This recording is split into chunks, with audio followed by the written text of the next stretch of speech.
1, 2, 3, come on.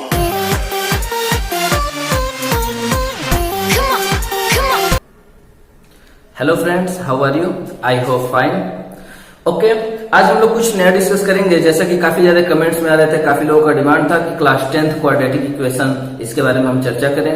और तो आज हम इसी को देखेंगे कि quadratic equation, introduction of the quadratic equation होता क्या है, इसे सॉल्व कैसे करते हैं, किन कंडीशन में इसे सॉल्व किया जाएगा, किन कंडीशन में इसे सॉल्व नहीं कर सकते हैं, और साथ ही साथ कंप्लीटिंग स्क्वायर मेथड, ये भी एक इंपॉर्टेंट टॉपिक है। तो इन सब के बारे में आज हम डिस्कस करेंगे। तो आइए चलते हैं। सबसे पहले quadratic equation.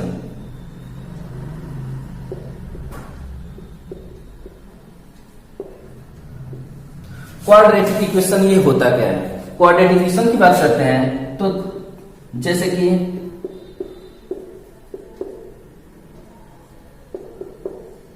Three X square plus 2x plus 3 equal to 0, क्या ये क्वाड्रेटिक इक्वेशन है या नहीं है? तो इसकी कुछ पहचान बताते हैं। क्वाड्रेटिक इक्वेशन ये एक ऐसा इक्वेशन है जिसमें सिर्फ और सिर्फ वन वेरिएबल है, x।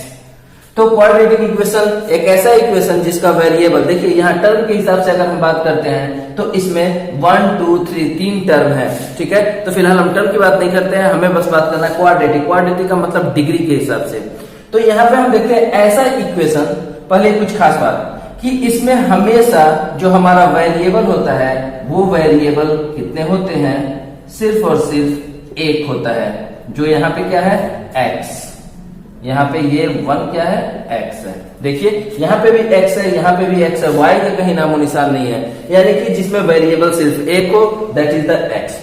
क्वाड्रेटिक इक्वेशन वो इक्वेशन होता है जिसका जो मैक्सिमम पावर होता है, मैक्सिमम पावर को हम बोलते हैं डिग्री, जिसका डिग्री 2 हो, यानी जिसकी मैक्सिमम पावर 2 होती है उसे हम बोलते हैं क्वाड्रेटिक इक्वेशन। यहाँ पे आप देख सकते हैं इसमें मैक्सिमम पावर क्या है? x, यानी वेरिएबल का जो मैक्सिमम पावर क्या है वो क्या है? ये 2 है, ये 1 है, यहाँ पे कुछ नहीं है यानी 0 है। तो हम कह सकते हैं कि हाँ मैक्सिमम पावर 2 है, तो इसलिए ये क्वाड्रेटिक इक्वेशन है। ऐसे ही अगर हम बात करते हैं 5x square minus 3x plus 2, क्या ये क्वाड्रेटिक इक्वेशन है? तो जी देख लीजिए, वन वेरिएबल है यानी सिर्फ x दिखाई देता है, और साथ ही साथ जो मैक्सिमम पावर है वो कितना है? वो 2 है। तो हाँ ये भी क्या क्वाड्रेटिक इक्वेशन है।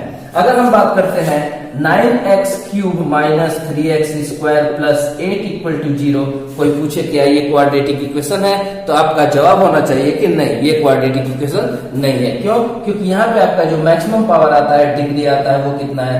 3 है। तो इसलिए इसे हम क्वाड्रेटिक इक्वेशन के अंतर्गत नहीं लेते हैं। तो क्वाड्रेटिक इक्वेशन की अगर हम पहचान की बात करते हैं तो इसकी पहचान में सबसे खास बात ये होता है कि वेरिएबल जो है वो 1 है, और मैक्सिमम पावर यानी डिग्री की बात करते हैं तो वो कितना है?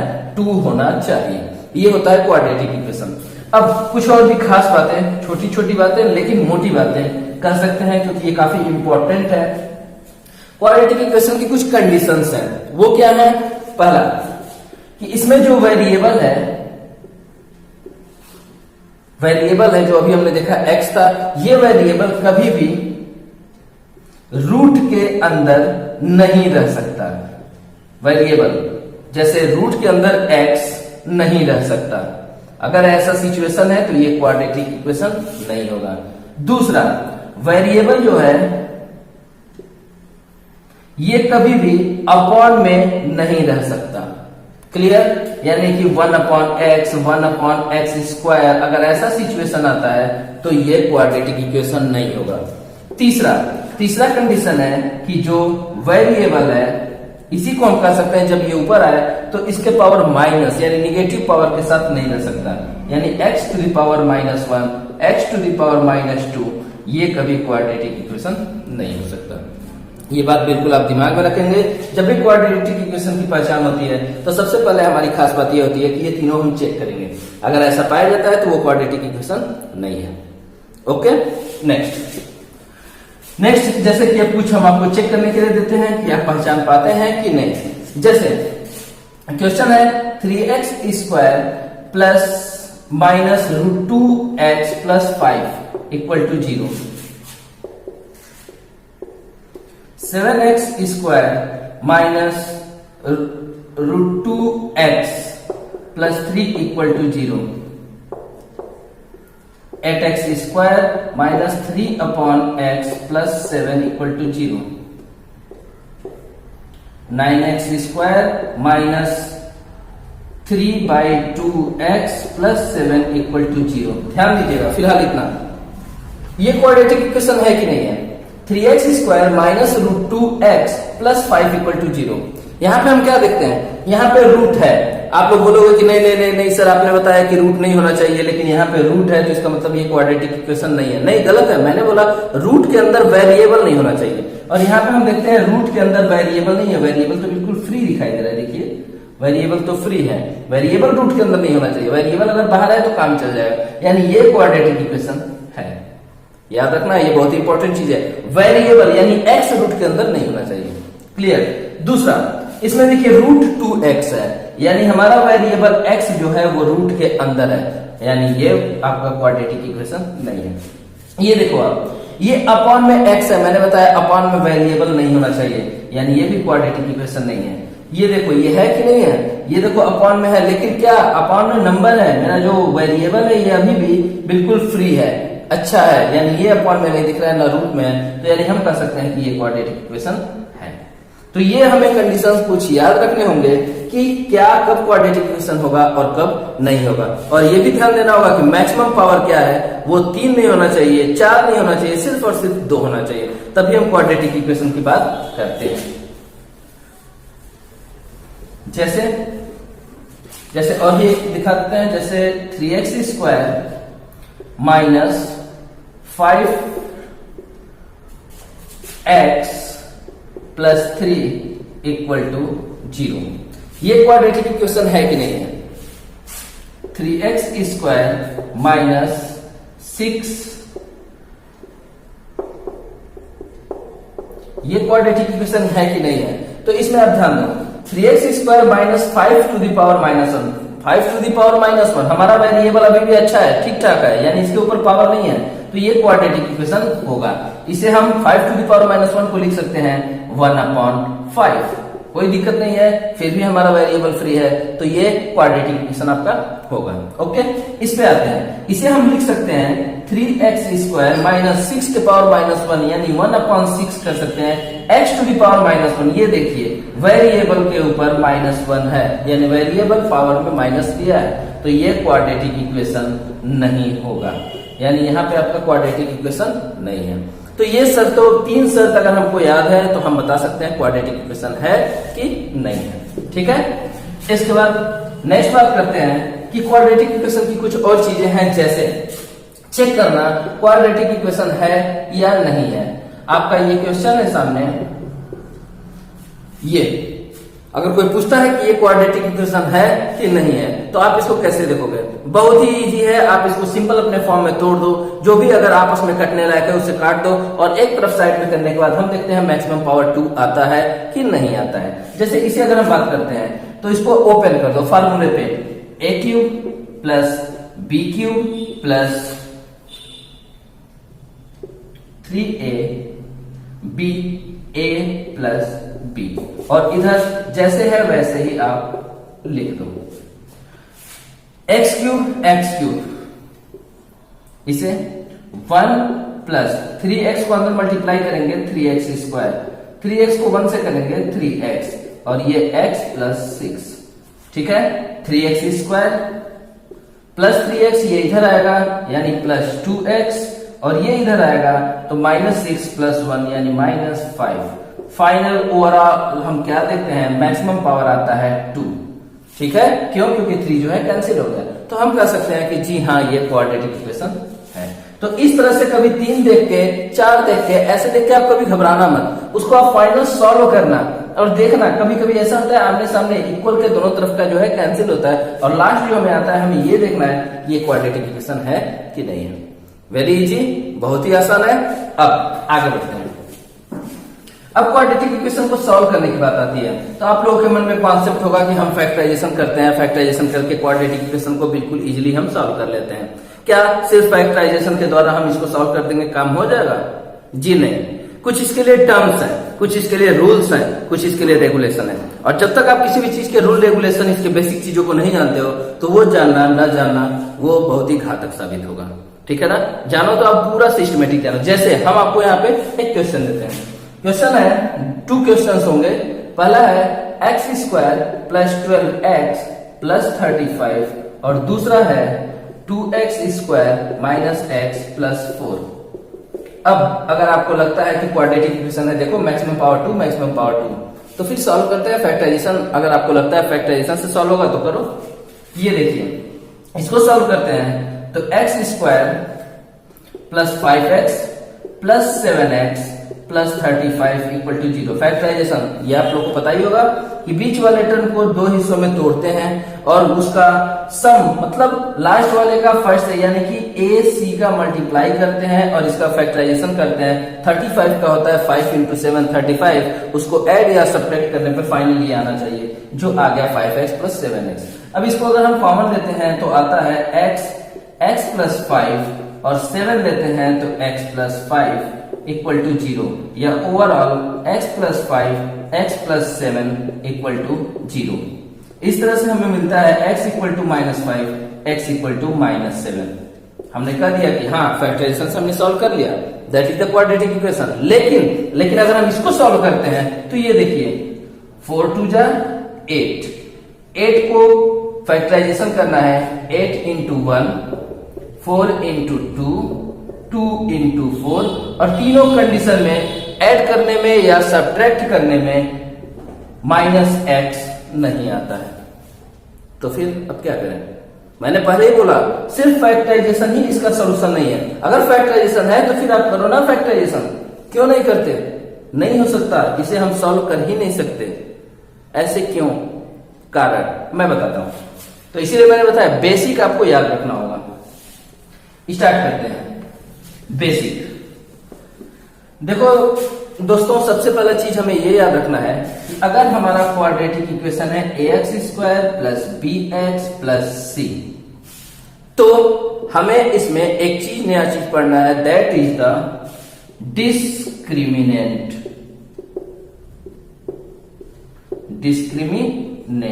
जिसे हम d के द्वारा दिखाते हैं। ठीक है, ये d क्या करता है? इस d का फॉर्मूला होता है b स्क्वायर माइनस 4ac। याद रखना, बहुत ही इंपॉर्टेंट है ये b स्क्वायर माइनस 4ac। अब इसमें 2 कंडीशन होते हैं।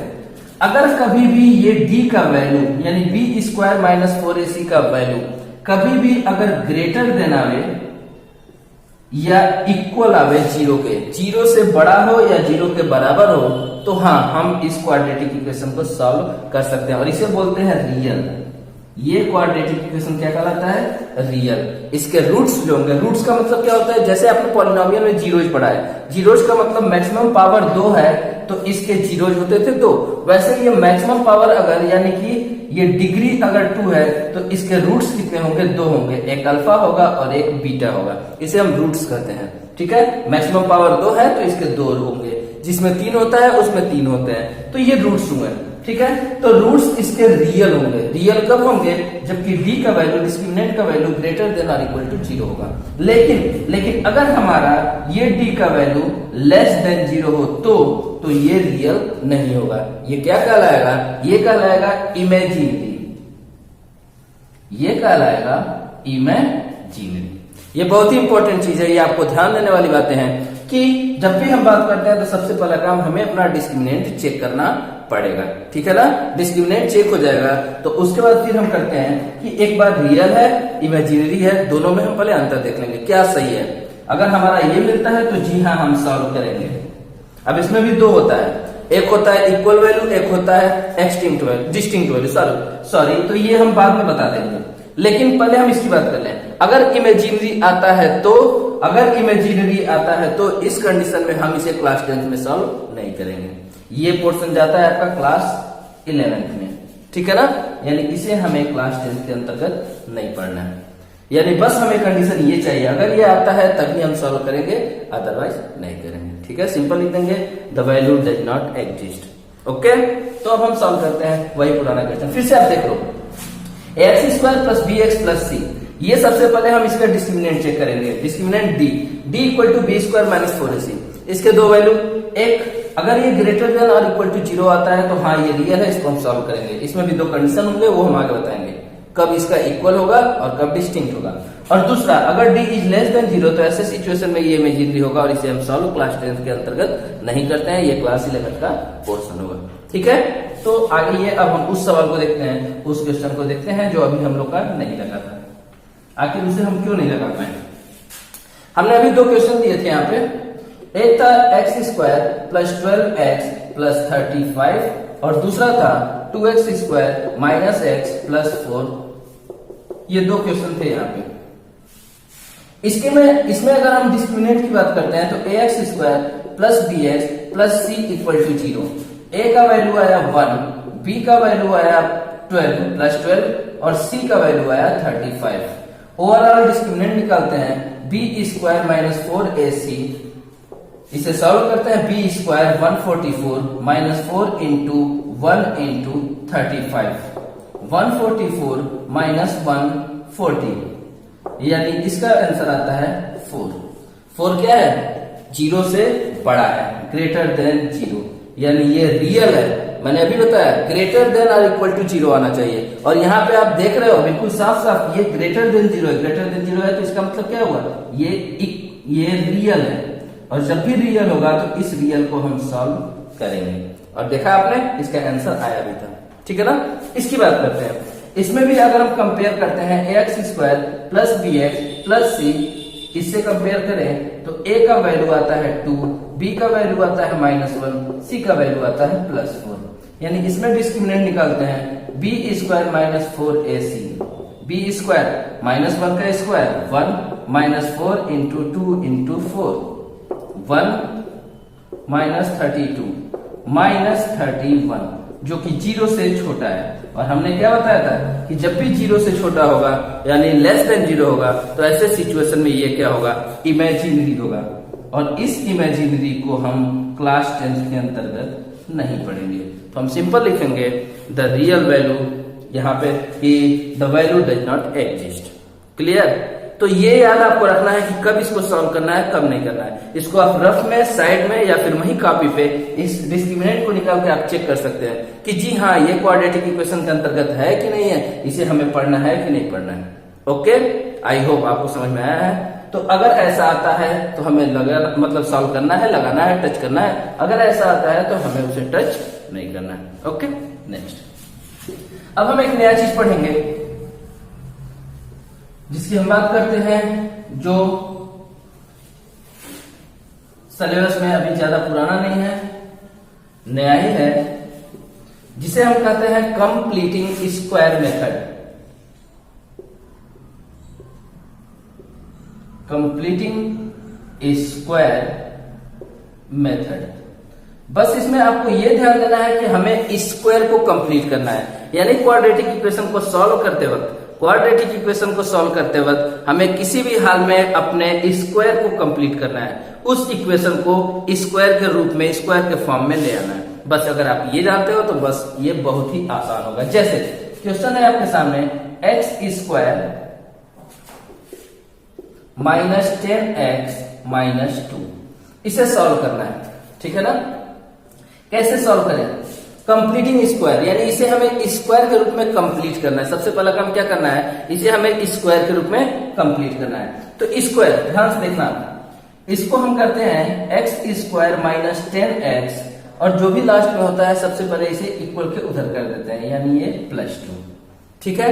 अब इसे स्क्वायर लाना है, ये स्क्वायर दिख रहा है, फार्मूला में लाना है a प्लस बी का होल स्क्वायर या a माइनस बी के होल स्क्वायर। हमेशा इन्हीं दोनों फार्मूला में हमें तोड़ना होता है, a प्लस बी का होल स्क्वायर या a माइनस बी का होल स्क्वायर। ये देखिए आप यहाँ पे इसे ये 1 मतलब x का स्क्वायर दिख रहा है। ठीक है? इसके अलावा -2ab, फार्मूला क्या होता है? a² plus b² plus 2ab, यानी a² plus 2ab plus b², या फिर देखो a² plus 2ab plus b², या फिर a² minus 2ab plus b²। इन्हीं दोनों में से किसी पे तोड़ना है। यहां पे देखो a² तो आपका मिल गया, बाकी ये माइनस है, यानी -2ab के फॉर्म पे हमें लाना है। तो -2ab लाने के लिए हम क्या करेंगे? तो -2 इंटू a की जगह पे भाई a² मिला है तो a की जगह पे हम यही रखेंगे, और b की जगह पे क्या होगा हमें नहीं पता। ठीक है, इधर इक्वल टू 2। अब देखो क्या हम यहाँ पे b की जगह पे पुट करें कि फाइनल ये आ जाए, 10x लाना है, और अगर हम यहाँ पे 5 पुट करेंगे तो क्या हो जाएगा, 2 5 10 यानी 10x हो जाएगा, यानी b की जगह पे हमें क्या मिलता है, 5 मिलता है। तो फार्मूला होता है a स्क्वायर माइनस 2ab और प्लस b स्क्वायर, यानी अपने पास से हमें जो b मिला है इसका स्क्वायर ऐड करना है। अगर अपने पास से इधर की तरफ स्क्वायर ऐड करेंगे तो हमें इस राइट साइड में भी उस b के स्क्वायर को ऐड करना पड़ेगा। फिर से सावधानी से ध्यान देना आप, इसे हमें फार्मूले पे लाना है a square plus 2ab plus b square या फिर a square minus 2ab plus b square.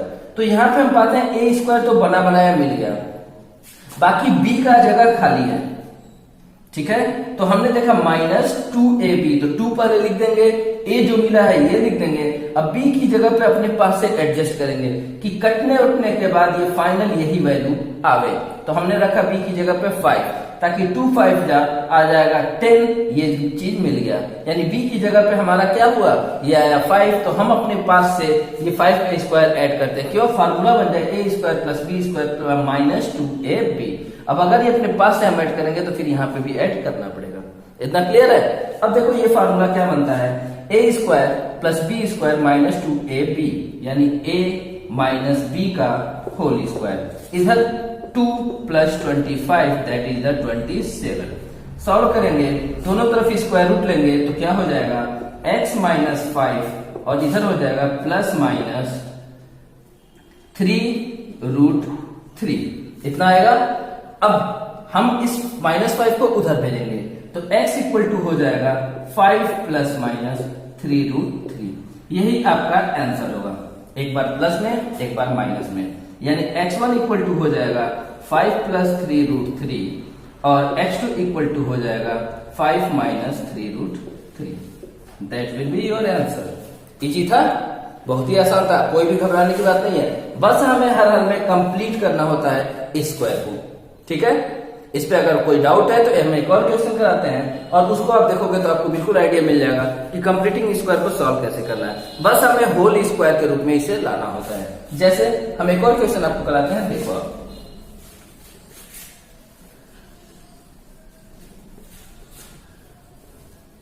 आपका एक और दूसरा क्वेश्चन है, 3x square minus 5x plus 2 equal to 0।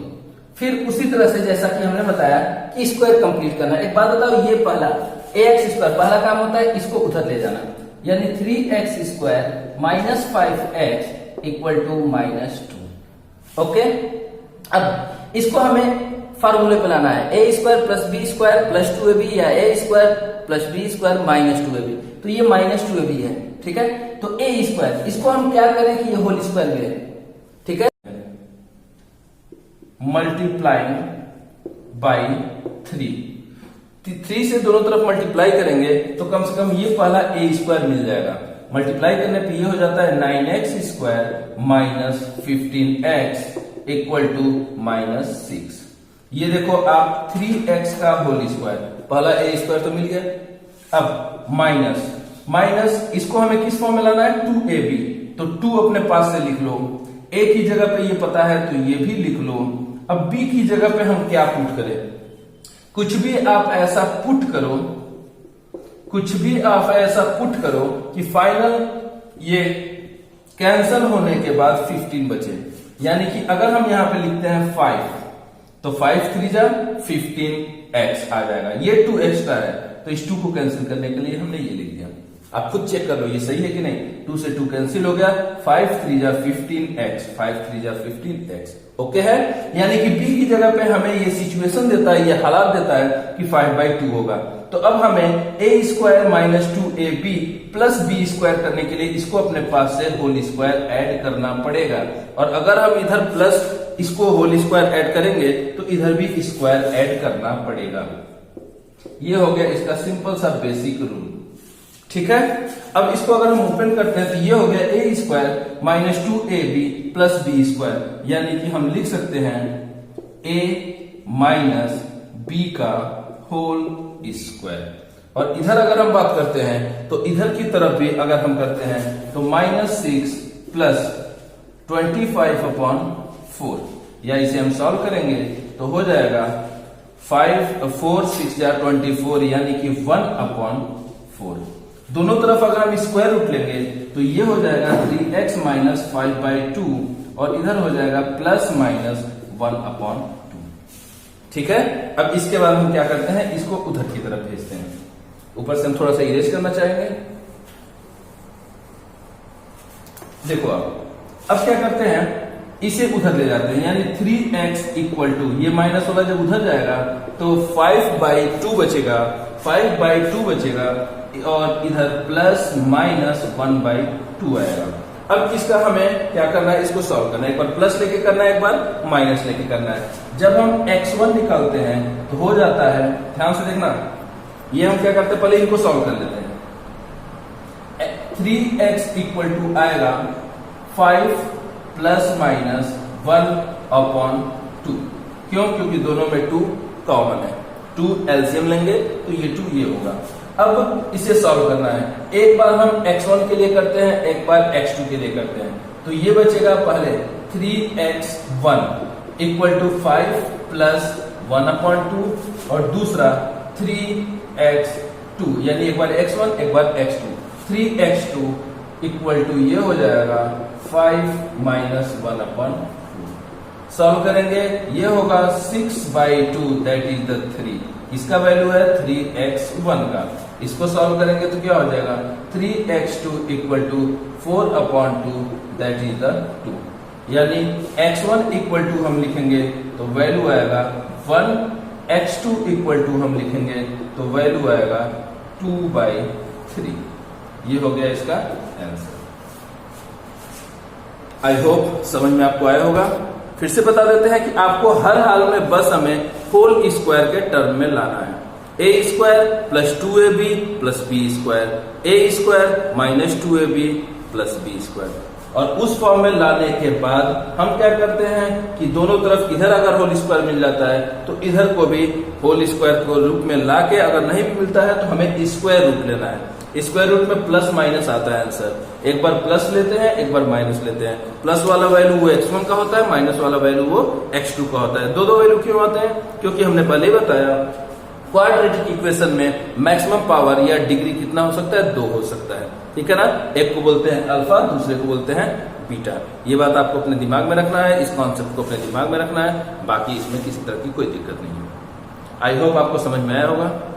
Okay, हाँ, मैं आप कुछ और चीज डिस्कस करना चाहता हूँ। जैसे कि कमेंट्स में काफी लोगों ने ये मतलब मुझसे पूछा था कि डिमांड किया था कि उन्हें सिंप्लीफिकेशन में कुछ प्रॉब्लम्स आती हैं, सिंप्लीफिकेशन के रूट्स वाले क्वेश्चन में काफी प्रॉब्लम्स आ रहे हैं, जो शायद एसएससी बैंकिंग के प्रिपरेशन में वो लोग इन्वॉल्व हैं। तो उन्होंने हमसे डिमांड किया है कि सिंप्लीफिकेशन का कोई ऐसा शॉर्ट ट्रिक्स बताइए जिससे उनको काफी आसानी हो सके। जो जी हाँ, मैं आपको बहुत ही जल्दी एक ऐसा वीडियो अपलोड करने वाला हूं जिसमें सिंप्लीफिकेशन के 60 ट्रिक्स होंगे, और ऐसा ट्रिक्स जो आपने ना कभी देखा होगा ना सुना होगा, जो कि इजियर होंगे। आपको ना तो कुछ भी सॉल्व करना है, बिल्कुल बस पेन उठा के सीधे उसका आंसर लिखना होगा। ये ट्रिक्स हम बहुत जल्दी विद इन 1 और 2 डेज हम आपको प्रोवाइड करेंगे।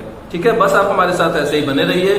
चैनल को सब्सक्राइब कीजिए, लाइक कीजिए, शेयर कीजिए जितना हो सके, और बस आप कमेंट भी करते रहिए, क्योंकि इस तरह से हम लोग का क्या है, मनोबल और भी ज्यादा अप होता है और हम लोग ज्यादा से ज्यादा अपनी तरफ से कोशिश आपके साथ करते रहेंगे। चलो, थैंक यू सो मच।